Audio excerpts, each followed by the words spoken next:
बंगाल से हुआ बिहारियों पर जहरीला वार। বাঙাল में कुछ नहीं तो जा बिहार এখানে বসেছিস কেন? আমাদের যা আছে আমরা তাই নিয়ে সুখে দুঃখে বাঁচবো। তোদের এখানে থাকতে কে বলেছে? থাকবি এইখানে, খাবি এইখানে, আর এখানে বসে বলবি বাঙাল में का बात। ममता दीदी की विधायक ने बिहारियों को बताया बीमार। बिहार में सब पता जा बिहार এখানে বসেছিস কেন? আপনাকেও কিন্তু সোচ্চারে বলতে হবে, এক বিহারি সব বিমারি, বিমারি চাই না, বাংলাকে বিমার মুক্ত করো। জয় বাংলা, जय दीदी ममता बनर्जी। इससे पहले पंजाब सीएम ने किया था बिहारियों पर जहरीले वार।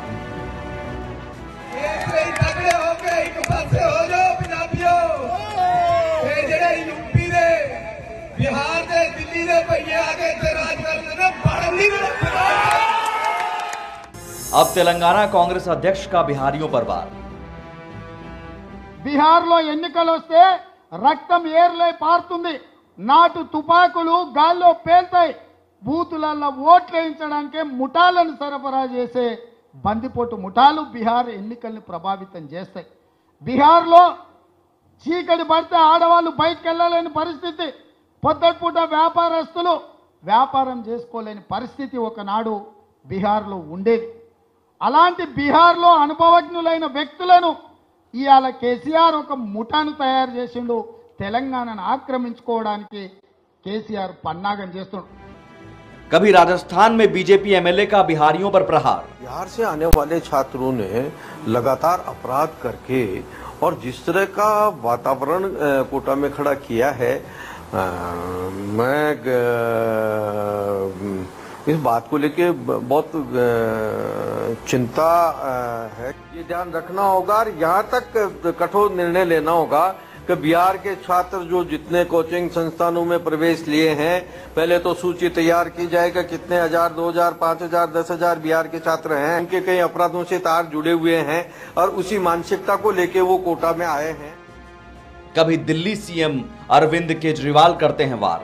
अब ऐसा है कि बिहार से एक आदमी 500 रुपए की टिकट लेता है, दिल्ली में आता है, अस्पताल में 5 लाख रुपए का ऑपरेशन फ्री में करा के वापस चला जाता है। कभी एमपी में रोजगार छीनने पर कमलनाथ का वार। कि बहुत सारे ऐसे उद्योग लग जाते हैं जहां अन्य प्रदेशों से लोग आ जाते हैं, बिहार उत्तर प्रदेश से, मैं उनकी आलोचना नहीं करना चाहता, और हमारे मध्य प्रदेश के नौजवान रोजगार से वंचित रहते हैं, तो उनको तभी उन इंसेंटिव्स का लाभ मिलेगा अगर 70% रोजगार मध्य प्रदेश का लोकल हो। कभी गुजरात में नेता करते हैं बिहारियों पर वार। બહારના જે બધા આવે છે અહીંયા ક્રાઇમ કરે છે સાહેબ, ગુનાખોરી વધી છે, ગામડાઓ જોડેના ઘર્ષણો વધ્યા છે, સામાન્ય ગામડાના લોકોને મારે છે અને ક્રાઇમ કરી અને પાછા ત્યાં જતા રહે છે, તો એવા લોકો માટે અહીંયા અમારું ગુજરાત છે। कभी महाराष्ट्र में सियासी गुंडे बनाते हैं शिकार।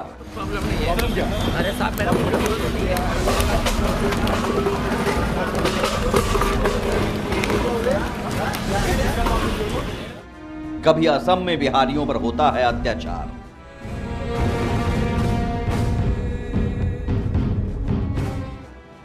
सियासत की आड़ में बिहारियों पर प्रहार लगातार।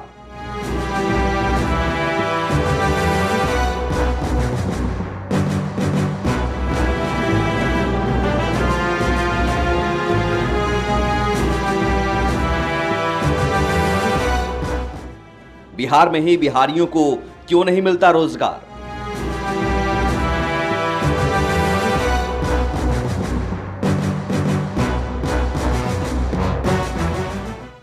रोजगार के लिए पलायन करते हैं बिहार के 55% बेरोजगार।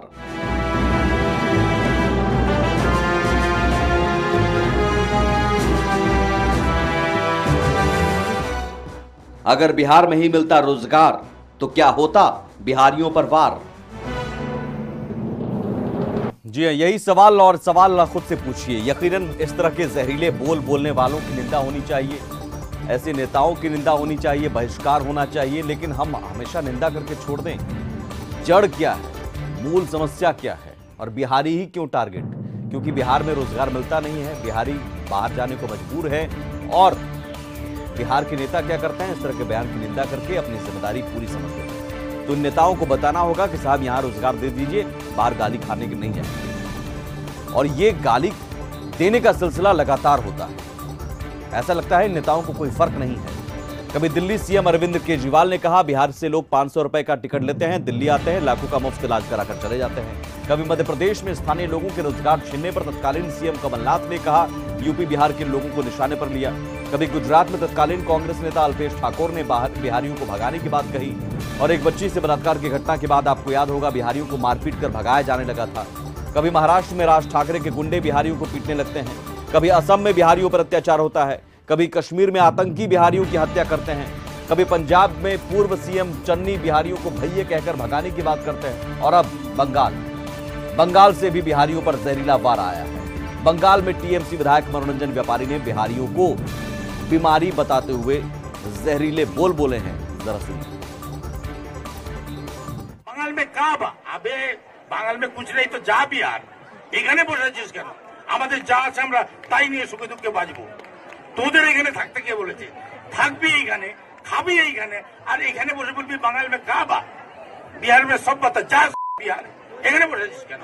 আপনাকেও কিন্তু সোচ্চারে বলতে হবে এক বিহারি সব বিমারি, বিমারি চাই না, বাংলাকে বিমার মুক্ত করো। জয় বাংলা, জয় দিদি মমতা। यानी पंजाब से तेलंगाना तक, एमपी से राजस्थान तक, महाराष्ट्र से असम तक बार बार बिहारियों पर जहरीला वार होता है। जहरीले बोल बोले जाते हैं और हर बार निंदा से काम चला लिया जाता है। लेकिन सवाल है कि हर बार हर राज्य में बिहारी ही टारगेट पर क्यों लिए जाते हैं? जवाब साफ है, हर राज्य में बिहारी रोजगार की तलाश में गए हैं, जाते हैं और रहते हैं।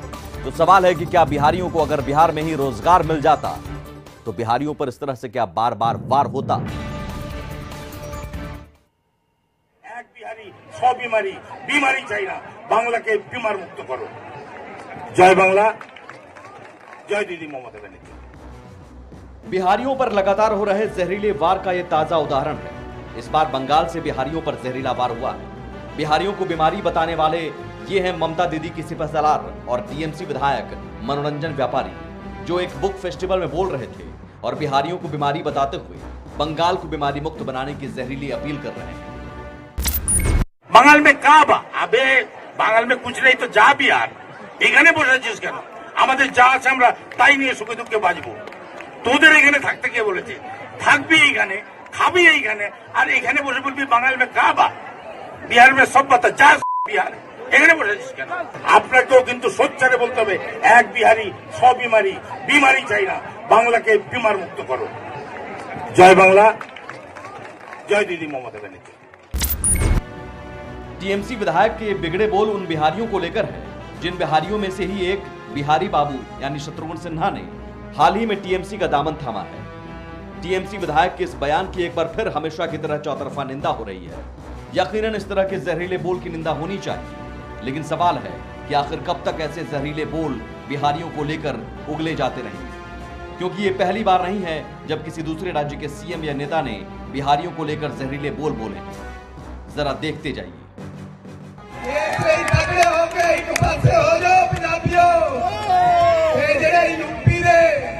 बिहार दे दिल्ली दे भैया आके राज करते अब तेलंगाना कांग्रेस अध्यक्ष का बिहारियों पर वार।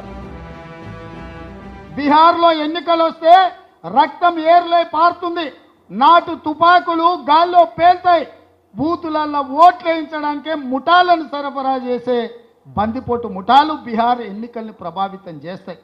బీహార్లో చీకటి పడితే ఆడవాళ్ళు బయటకు వెళ్ళలేని పరిస్థితి, పొద్దుపూట వ్యాపారస్తులు వ్యాపారం చేసుకోలేని పరిస్థితి ఒకనాడు బీహార్లో ఉండేది. అలాంటి బీహార్లో అనుభవజ్ఞులైన వ్యక్తులను ఇవాళ కేసీఆర్ ఒక ముఠాను తయారు చేసిండు. తెలంగాణను ఆక్రమించుకోవడానికి కేసీఆర్ పన్నాగం చేస్తున్నాడు. कभी राजस्थान में बीजेपी एमएलए का बिहारियों पर प्रहार। बिहार से आने वाले छात्रों ने लगातार अपराध करके और जिस तरह का वातावरण कोटा में खड़ा किया है, मैं इस बात को लेके बहुत चिंता है। ये ध्यान रखना होगा और यहाँ तक कठोर निर्णय लेना होगा कि बिहार के छात्र जो जितने कोचिंग संस्थानों में प्रवेश लिए हैं, पहले तो सूची तैयार की जाएगा कितने हजार, 2000, 5000, 10,000 बिहार के छात्र हैं, उनके कई अपराधों से तार जुड़े हुए हैं और उसी मानसिकता को लेके वो कोटा में आए हैं। कभी दिल्ली सीएम अरविंद केजरीवाल करते हैं वार। अब ऐसा है कि बिहार से एक आदमी 500 रुपए की टिकट लेता है, दिल्ली में आता है, अस्पताल में 5 लाख रुपए का ऑपरेशन फ्री में करा के वापस चला जाता है। कभी एमपी में रोजगार छीनने पर कमलनाथ का वार कि बहुत सारे ऐसे उद्योग लग जाते हैं जहां अन्य प्रदेशों से लोग आ जाते हैं, बिहार उत्तर प्रदेश से। मैं उनकी आलोचना नहीं करना चाहता, और हमारे मध्य प्रदेश के नौजवान रोजगार से वंचित रहते हैं, तो उनको तभी उन इंसेंटिव्स का लाभ मिलेगा अगर 70% रोजगार मध्य प्रदेश का लोकल हो। कभी गुजरात में नेता करते हैं बिहारियों पर वार। બહારના જે બધા આવે છે અહીંયા ક્રાઇમ કરે છે સાહેબ, ગુનાખોરી વધી છે, ગામડાઓ જોડેના ઘર્ષણો વધ્યા છે, સામાન્ય ગામડાના લોકોને મારે છે અને ક્રાઇમ કરી અને પાછા ત્યાં જતા રહે છે, તો એવા લોકો માટે અહીંયા અમારું ગુજરાત છે। मतलब पंजाब से गुजरात तक, दिल्ली से राजस्थान तक, महाराष्ट्र से असम तक, हर राज्य में बार बार बिहारियों को वहां के नेता और सियासी गुंडे निशाने पर लेते रहे हैं। इसमें बीजेपी हो या कांग्रेस, आम आदमी पार्टी हो या शिवसेना, सभी पार्टी के नेता शामिल रहे हैं। और हर बार बिहार से बयानों की निंदा का बयान आता है और फिर सब कुछ भुला दिया जाता है। लेकिन सवाल है कि आखिर बिहार में ही बिहारियों को क्यों नहीं मिलता रोजगार? अगर बिहार में ही बिहारियों को रोजगार मिलता तो क्या बिहारियों पर बार बार वार होता? सवाल का जवाब समझने के लिए कुछ आंकड़े देखिए। 1951 से लेकर 1961 तक बिहार के करीब 4% लोगों ने दूसरे राज्य में पलायन किया था। 2011 की जनगणना के आंकड़े बताते हैं कि 2001 से 2011 के दौरान 93 लाख बिहारियों ने अपने राज्य को छोड़कर दूसरे राज्य में पलायन किया। देश की पलायन करने वाली कुल आबादी का 13% आबादी अकेले बिहार से है, जो उत्तर प्रदेश के बाद दूसरे नंबर पर है। बिहारियों के पलायन की सबसे बड़ी वजह रोजगार है। आंकड़े बताते हैं कि 55% यानी आधे से ज्यादा बिहारी रोजगार की तलाश में दूसरे राज्यों की ओर पलायन कर रहे हैं। नेशनल करियर सर्विस पोर्टल के मुताबिक रोजगार की तलाश में सबसे ज्यादा बिहार के युवा बेरोजगार ही हैं। दरअसल इस पोर्टल पर रोजगार मांगने वालों में सबसे अधिक संख्या बिहार के युवाओं की है। बिहार में 31 दिसंबर तक कुल 13,60,952 युवाओं ने एनसीएस पोर्टल पर रजिस्ट्रेशन कराया है। इन रजिस्टर्ड युवाओं में 19 लाख से ज्यादा पुरुष तो लगभग 3 लाख महिलाएं हैं। वहीं पिछले 6 सालों में बिहार में बेरोजगारी दर 3 गुनी से ज्यादा बढ़ गई है।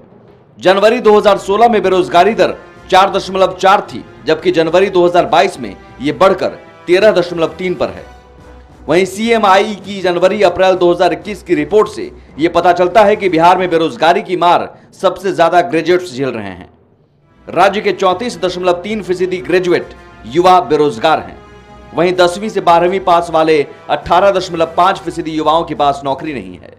यह हाल तब है जब 25 साल से कम उम्र की 57.2% आबादी के साथ बिहार देश का सबसे युवा राज्य है। वहीं रोजगार के लिए पलायन के पीछे एक बड़ी वजह दूसरे राज्यों में वर्कर को मिलने वाले ज्यादा पैसे भी हैं। बिहार इकोनॉमिक सर्वे बताता है कि बिहार की एक फैक्ट्री में काम करने वाले वर्कर को हर साल 1,29,000 रुपए मिलते हैं। वहीं पड़ोसी राज्य झारखंड में हर वर्कर को सालाना 3,44,000 मिलते हैं। बिहार की एक फैक्ट्री औसतन 40 लोगों को रोजगार देती है। वहीं हरियाणा में एक फैक्ट्री औसतन 120 लोगों को रोजगार देती है। हालत यह है कि ग्रामीण इलाकों में रोजगार की सबसे बड़ी केंद्रीय योजना मनरेगा में मांगने पर भी बिहार में काम नहीं मिलता और मजबूरन दूसरे राज्यों की ओर पलायन करना पड़ता है।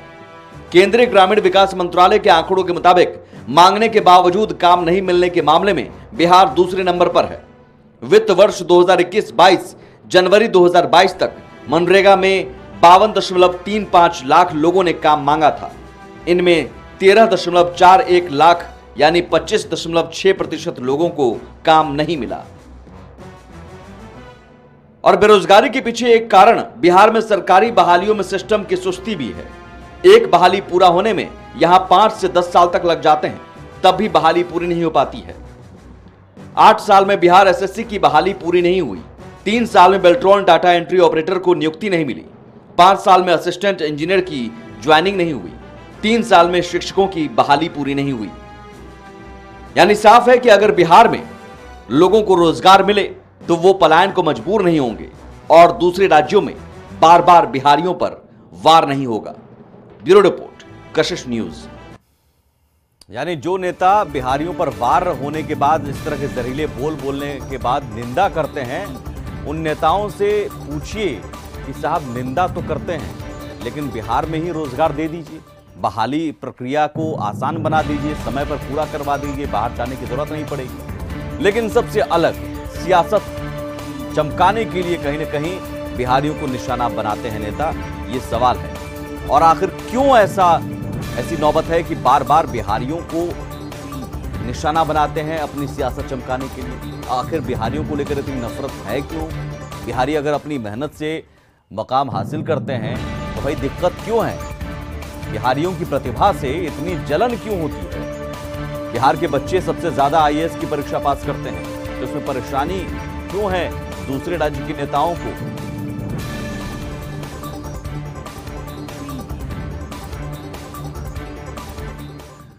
चलिए, ये तो नफरत की बात, प्रेम की बात ब्रेक के उस पार। हालांकि उस प्रेम की बात में भी नफरत की पृष्ठभूमि है।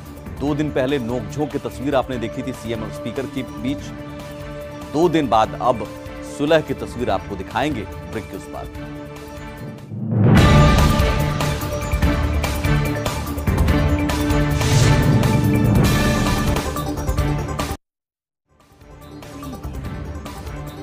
क्या बटोर रही थी वो तस्वीरें देश भर में, क्योंकि सीएम और स्पीकर आपस में आमने सामने हुए थे, नोकझोंक की तस्वीर थी। लेकिन 2 दिन बाद की तस्वीर कुछ बदली बदली से नजर आई।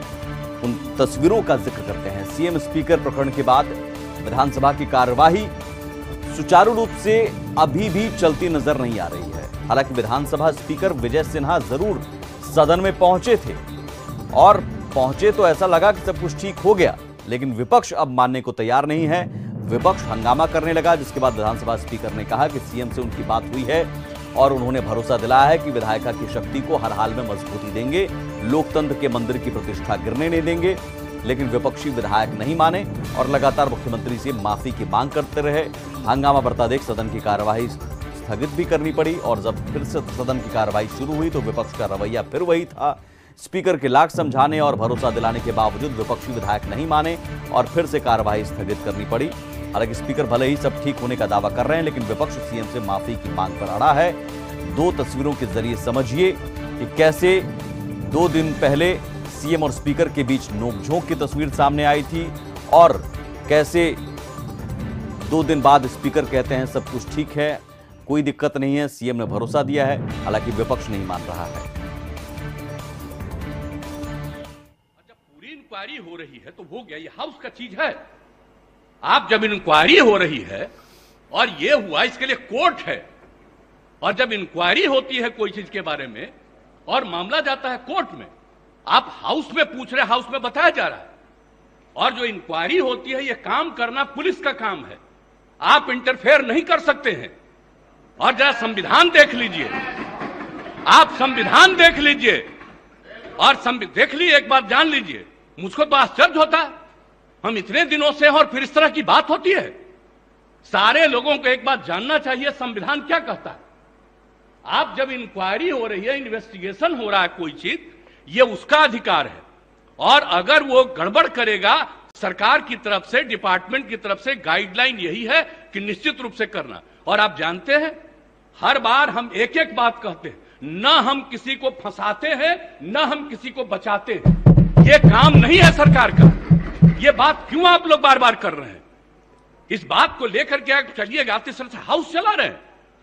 आज तक कभी नहीं हुआ जो इस तरह की बात होती है। मैं अपने सभी सदस्यों से भी कहूंगा, किस तरह से बार बार आप इस सवाल को पूछिएगा। माननीय मुख्यमंत्री, जब जवाब दे दिया गया, इंक्वायरी हो रही है और कहा गया है कि सारी इंक्वायरी होगी और इंक्वायरी की रिपोर्ट से आपको मतलब है, या इंक्वायरी की रिपोर्ट कोर्ट में जाएगी और 3 बना हुआ जगह है, तो इसको अधिकार है, हाउस को अधिकार है।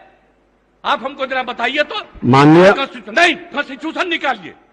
माननीय मुख्यमंत्री जी, आसन की बात भी सुना जाए। तकलीफ हुई है, नहीं, आसन की भी बात सुनी जाए। सुन रहा था, आप सुन लीजिए। मैं जान करके आज समय पर आकर के सुन रहा था। नहीं, आसन की भी बात सुनी जाए। आप एक एक बात जान लीजिए, ये बात किसी भी तरह से मंजूर नहीं है। जब प्रश्नकर्ता ने प्रश्न उठाया कि कुर्की जब्ती हुआ है कि नहीं, माननीय मुख्यमंत्री जी, जब प्रश्नकर्ता कुर्की जब्ती की बात उठाई, उन्होंने जवाब नहीं दे पाया। माननीय मंत्री जी आपको जवाब नहीं दे पाए कुर्की जब्ती पर। सुन लीजिए, रिपोर्ट हाउस में सबमिट होता है, रिपोर्ट कोर्ट में जाता है। कहीं भी क्राइम होगा, कुर्की जब्ती पर जानकारी इन्वेस्टिगेशन होगा, वो जाएगा कोर्ट में और कोर्ट उस पर इंक्वायरी करके सजा देगी। आपका ये काम नहीं है। आप पूछ रहे हैं, जवाब दिया जा रहा है। अब आप कहिएगा इसको फिर करेंगे, इसका मतलब है संविधान का खुलेआम उल्लंघन कर रहे हैं। माननीय मुख्यमंत्री जी, अब सुना जाए। चलेगा, इस तरह से नहीं चलेगा। ये बिल्कुल आप ही बता दे, जैसे चले उसी तरह चलाएंगे। आप कौन है जो आप कह रहे हैं कि आज नहीं इसको दूसरे दिन देंगे? मैं आसन से संरक्षित सदस्यों को करने के लिए करिएगा। और आपको मालूम है अभी हमने क्या कहा, 60 दिन के अंदर पूरी इंक्वायरी करो। अभी बीच में जहां जहां दिक्कत हो रही थी, SC ST की बैठक हुई, उसमें हमने क्या निर्देश दिया है, और फिर हमने डिपार्टमेंट को कहा, और डिपार्टमेंट के माध्यम से हम लोग पूरी मुस्तैदी से लगे हैं, और कहीं भी कोई क्राइम करेगा उसको किसी को बचाने नहीं देंगे। माननीय मुख्यमंत्री जी से भी बात हुई है, उन्होंने विश्वास दिलाया है कि विधायिका की शक्ति को हर हाल में मजबूती देंगे और विधायक के लोकतंत्र के मंदिर की प्रतिष्ठा गिरने नहीं देंगे। ये, और मैं ये बता देता हूं कि होली का महोत्सव है। होली के मौसम पर हम लोग अपने कई बैर भाव व्यवहार को भूलकर गले मिलते हैं। यही मानकर हम आग्रह करेंगे सदन चले। होली के बाद 25 तारीख को विशेषाधिकार कमेटी की बैठक पुनः होगी और लोकतंत्र के मंदिर को, विधायिका को किसी भी कीमत पर कमजोर नहीं होने देंगे। ये हमारा वादा आपसे है। आप हम पर भरोसा करके सदन। चलिए, सीएम साहब और स्पीकर महोदय से आप भी सीख लीजिए, और कोई बैर हो, कोई दुश्मनी हो तो भुलाकर गले मिलिए। 2 दिन बाद कैसे गले मिला जाता है, सुलह हो जाती है। बुरा ना मानो होली है इसलिए भी कहा जाता है।